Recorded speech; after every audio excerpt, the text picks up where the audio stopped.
Hey everyone, welcome to M9 Prime Gaming, and I'm going to talk about Baldur's Gate 3. A little bit of a disclaimer here. I didn't get to play this game until the physical edition was released in North America, so I ordered the disc, which means that there was a bunch of patches that were already on the disc, plus I'm connected to the internet, so I already had everything, updated fully. So nothing I played was like the launch edition, which a lot of bugs were fixed. Even if there weren't that many, I honestly didn't see many bugs, maybe one or two in my whole 100 hours of playthrough. Anyways, this is not going to be a long video in-depth review. I mean, this game has been out for a year. So it's not like it's a brand new game and everyone wants to know what it's about. It's just my experience with the game. And you know what? I love this game. It is probably one of the best games I've played in my life, which is weird because it's the third one in the series. I didn't play the first two, but they are more of a top-down isometric style. I do have them. I've tried them, but I didn't play them. So the option's always there for me to go back because I do like playing old games sometimes. But Baldur's Gate 3 got so many great reviews and everything, and the second they announced the physical edition from Larian, I was like, I need to get that. If it's got great reviews, everyone's talking about it, it's going to be a good game. And it's a Western style RPG, which is right up my alley. I love games like Mass Effect, Dragon Age, and I guess Baldur's Gate, which also makes me want to go back to their, I think, Divinity Original Sin games, just to give them a shot. Basically, just anything Larian makes now interests me. It's kind of like when Remedy made Control, and now after playing Control, and I did play Alan Wake 1, I was like, okay, I need to check out Remedy games because they make good games. So Larian games are on the top of my list right now as a studio I respect and I would enjoy. Hopefully they don't lose out on that, but things happen, studios change. But right now Larian is at the top of their game, and I hope it stays that way because Baldur's Gate is so good. I know they are using Dungeons and Dragons rule set, but I think even without the D&D rule set, Larian would have made a fantastic game. The characters, the voice acting, the world, everything is fantastic. Like, you start in the first area. There's 3 acts. So Act 1, Act 2, Act 3. And Act 1 is probably the smallest. Act 2 is a little bit bigger. And Act 3 is ridiculously big compared to the first two. Like, I would say the map and the amount of things to do in Act 3 is comparable to what you do up to this half of Act 2. Like, it totally expands the game, and it feels like not gonna say it feels like a new game, but like the setting totally changes everything. Like, you start off in that nice grove area, and you get to be a good guy or a bad guy. And I played pretty much a good guy through and through. I picked a drow. I didn't know that it was one of the better classes or better races to play. It appealed to me that they can see in the dark, and that they kind of had a little bit of they were kind of evil in a way at some point, and that lets them kind of interact with the bad guys, which I just picked that because for me that sounded like, oh, it gives me more options. And then after I started playing, I went through a list of the races, like the best ones to choose, and it was always at the top of people's lists simply because it gave you more dialogue options that were unique, which is also really cool because now there's unique dialogue options. And what kind of bothers me, and this is not a bad thing, but there's some conversations where you can pick one dialogue option and you can't just go through them all and find out all the information. It's just like you got to pick the right one because it's like heat of the moment thing. You can say one thing, and if you say the wrong thing, you're going to mess it up. So for me, the drow was the greatest player for me. I did kind of mess up because I think I made my character a female with a male voice, even though I wanted a male. And I'm pretty sure it had a female body because of when you're at camp, you wear different clothes for sleeping. And I was definitely wearing a bra. And the male characters were either wearing shirts or not much. But it didn't bother me. It was fine. It was like whatever. I ended up romancing Shadowheart, and it was fine, but I wish I kind of got Karlach earlier. That was actually the one thing I couldn't figure out how to get to Karlach. I could see her in the distance, but I couldn't figure out how to get to her. Turned out it was just jumping off a cliff. And I actually did look that up online. It's kind of embarrassing that I couldn't figure it out. because I was like, there's no way it's as simple as jumping off. Like, I couldn't figure out. I'm like, I'm going to take some damage. But then I realized you can take a potion where you can just not take damage, or there's a fly spell which you can fly down, and that's I think what I ended up doing. And what's nice is once you get into a certain area, there's fast travel locations, the portals. Once you open that up, your whole team just goes right into the portal and comes out on the other side. So you really just need to get to the fast travel locations, and that whole area becomes open for you. And what I also learned very quickly was there's days in the game, and sometimes when events happen or enough days pass by, things get locked out for you. Like, I'm like, okay, I'm going to do this, I'm going to come back and do that. So I went and did the goblin stuff where I pretty much killed all the goblins to help the people of the grove. And then when I came back to the grove, there was certain missions that were already locked out because I thought, I could get those missions done later.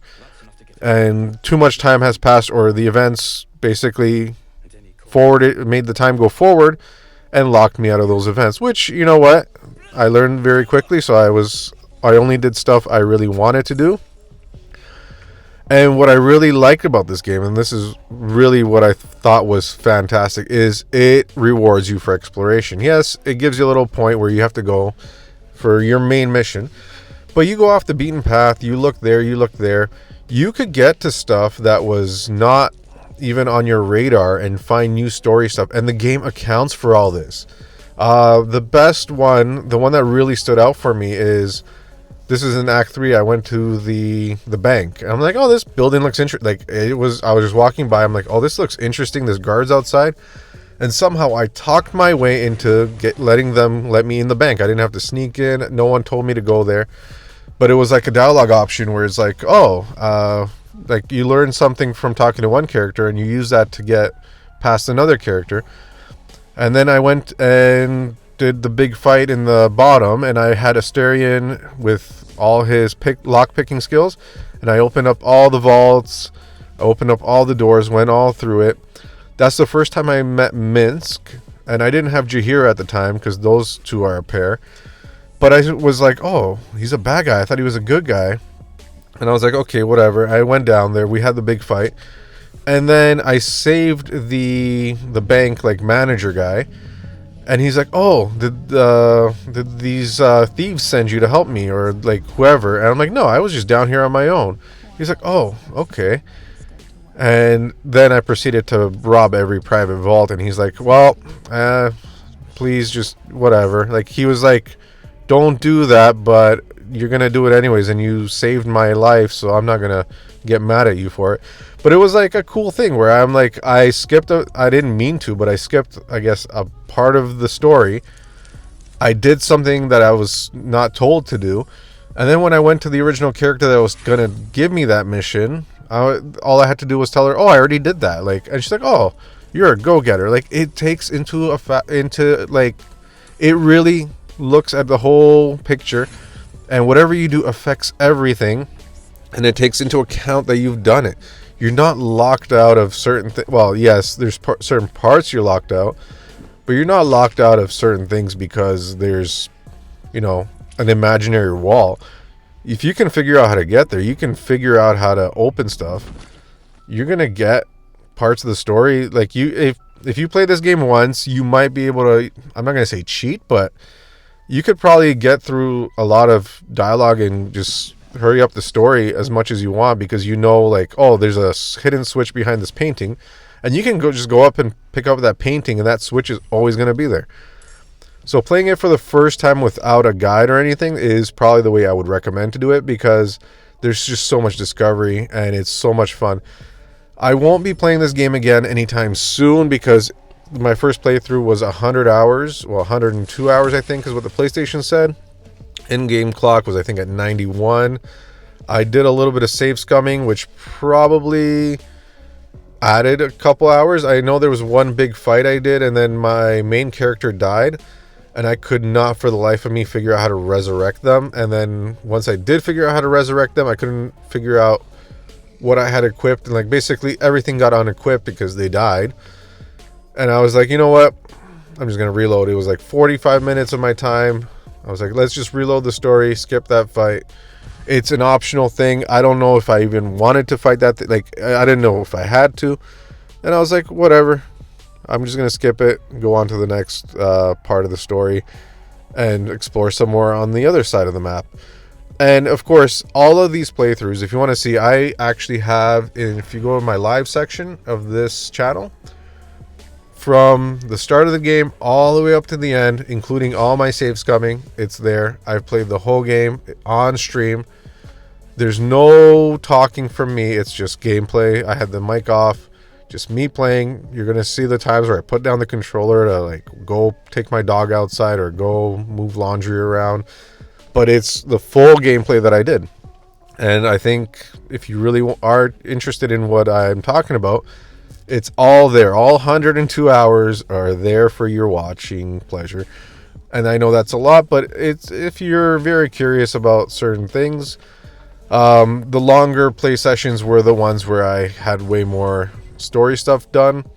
I did a couple short ones because you could get into that game for 20 minutes, just explore an area, or you could play for 4 or 5 hours and explore an area and figure out a lot of stuff. There's a lot of options you have, which is fantastic. That's what I love. I love that the game doesn't limit you of what you can do and what you can't do.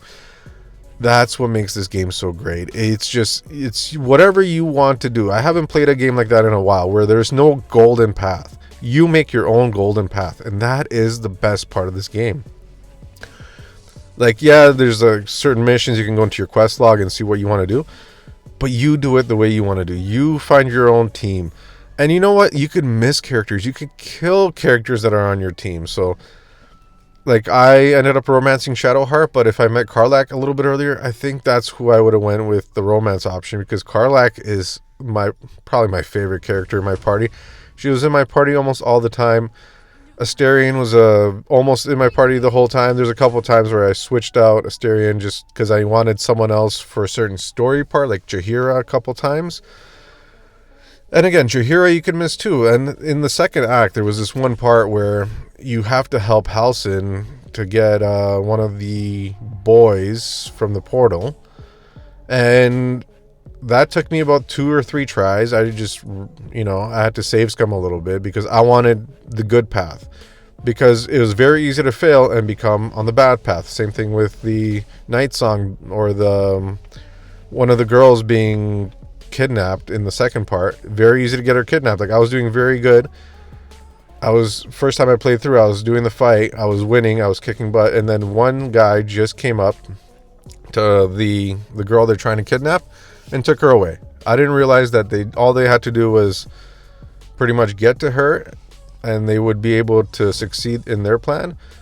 I thought they could just simply, they had to kill her or they had to knock her out, and then I just reloaded and I knew I had to protect her. I got my guys in position. Once you know the fight, you can set up a little bit, which is kind of nice. It's cheating, but, it's just a game in the end. You could play hardcore if you want. I just wanted to play on easy. I set it to Explorer, and even on Explorer difficulty, I was still getting my butt kicked in a couple of fights, especially early on before I learned all the nuances of the game. And there's so many things you could do to make it easier for yourself or harder on yourself based on your team composition and what abilities you have available to you. And that is the best part. And the dialogue options are also so good. There's so many of them, and you got your dice rolls, and some people don't like the dice rolls. I like them. I like to see my chances of everything. And you can also add more, like, if you have inspiration, you can add a dice of, like, to your roll, or you could just add 1 point or 2 points or whatever, and that's fantastic again. It's just so many options. And the reason why I also enjoy this game, and as much as I try not to save scum, but I did because I want certain outcomes. I'm only going to play this once. On my second playthrough, I don't think I will do that, because then I'll be like, okay, I know the main story. Let's see what really happens. But you can save during a conversation and see what they say and then change your mind. Or right before a dice roll on a conversation, you could just save your game, do a dice roll. If you fail, you can reload, and it's pretty quick. It's not like instant, but it's less than a minute, or like I would say less than 30 seconds in most situations. and you're back in the game. And I did save scum a little bit like that during conversations, because I'm like, okay, I know I need to get a 15 or higher, and for some reason I got like a 14, and that was just annoying for me. And I just basically, yeah, there's a couple conversations where I'm like, okay, I know what needs to happen, I know what I need to say, and I'll just do this. And there's a couple parts in the game where the conversation can skip a big battle, and I kind of was like, okay, I don't really want to fight right now, so I'll see if I can win the conversation. Sometimes I didn't care and I whatever, but sometimes it was like, okay, just reload, because I want to see what the next conversation option is. Like, I just want to see this path through, and that's fantastic. And again, there's so many options. Like, I do want to play evil route where I kill stuff. And like, there's a couple parts where I'm like sided with one guy and ended up going against someone else, but I could have done something totally different where I'm like, that guy would have been cool to side with, but he's the evil one, I guess, or at least to help this person, I need to work with this person. So there's just so much to this game. There's so many options. There's so much replayability. It's insane. I'll probably be playing this game every year or two, just because there's so much to explore. And I just, like, I'm taking a break now because I want to forget, but I also remember the key moments where I'm like, I want to see this. Like, I went through the underground to get into the second act, but you could also go over apparently a bridge, which, you know, it's totally different when you do that. So yeah, what makes Baldur's Gate 3 so fantastic, in conclusion, is just the plethora of options. There's no golden path. You make your own path. And so many games don't do that. So many games give you a path. And I played Baldur's Gate 3 shortly after playing Final Fantasy VII Rebirth, which was a fantastic game, but I was kind of like you kind of have a course, you kind of have to do a couple things in an area. Baldur's Gate throws that out the window. Here you go nuts. Anyways, thank you for watching. I really appreciate it if you made it this far. Please like and subscribe. And in the comments, let me know what your favorite part of Baldur's Gate 3 is, if you played it, or if you haven't played it, why not? What's keeping you from playing this game? Anyways, happy gaming, and thanks for watching.